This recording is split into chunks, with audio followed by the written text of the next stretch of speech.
средневековый эпос, который написан неизвестным автором в начале XII-XIII века. Исполнит Карева Даниил, учащийся школы номер 26 города Абакана.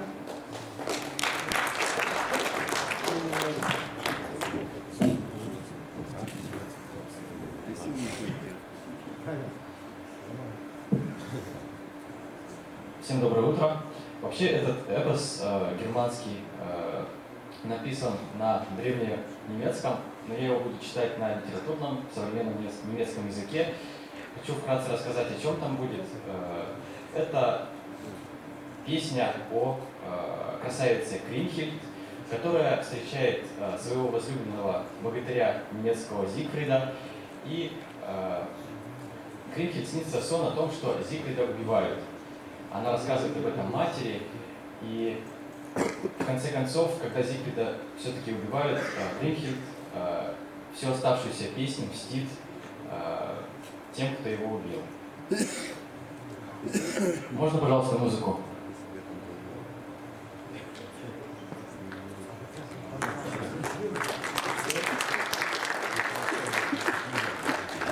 Ладно, тогда без музыки. Das Nibelungenlied. Uns wird in alten Erzählungen von Wunderbares berichtet, von berühmten Helden, großen Müsen, von glücklichen Tagen und Festen, von Tränen und Klagen und vom Kampf tapferer Recken könnt ihr jetzt Erstaunliches erfahren. Es wuchs im Burgundenland ein junges Edelfrauen heran, so schön wie keine andere auf der Welt. Kriemhild heißt sie. Später wurde sie eine schöne Frau. In ihretwegen mussten viele Ritter ihr Leben verlieren. Sie beschützten 3 edle und mächtige Könige, Gunther und Gernot, hoch angesehene Recken, und der junge Gisela, ein ausgezeichneter Ritter. Kriemhild war ihre Schwester. Die Fürstin hatte sie in ihrem fürsorglichen Schutz. Mitten in dieser höfischen Pracht träumte Kriemhild, wie sie einen schönen, starken und wilden Falken abrichtete, den ich 2 Adler schlugen, dass sie dies nicht ansehen müsste. Kein größeres Leid hatte ihr an dieser Welt zu stößen können.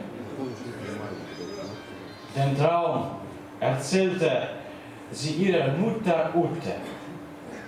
Sie könnte der geliebten Tochter keine günstigere Deutung geben. Der Falke, den du aufziehst, das ist ein Edelmann.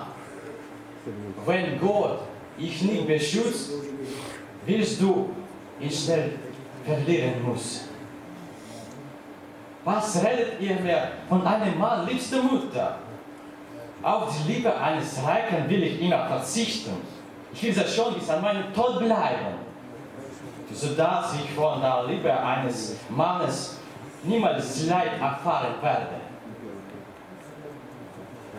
Kriemhild verzichtete in Gedanken auf die Liebe. So lebte sie eine ganze Zeit dahin, ohne jemanden kennenzulernen, den sie hätte lieben mögen. Später wurde sie ehrenvoll die Frau eines sehr tapferen Recken. Da war eben dieser Falke, den sie im Traum gesehen und von der Mutter gedeutet bekommen hat. Wie fühlbar sie das an ihren nächsten Verwandten, die ihn später schlugen, rächen sollte.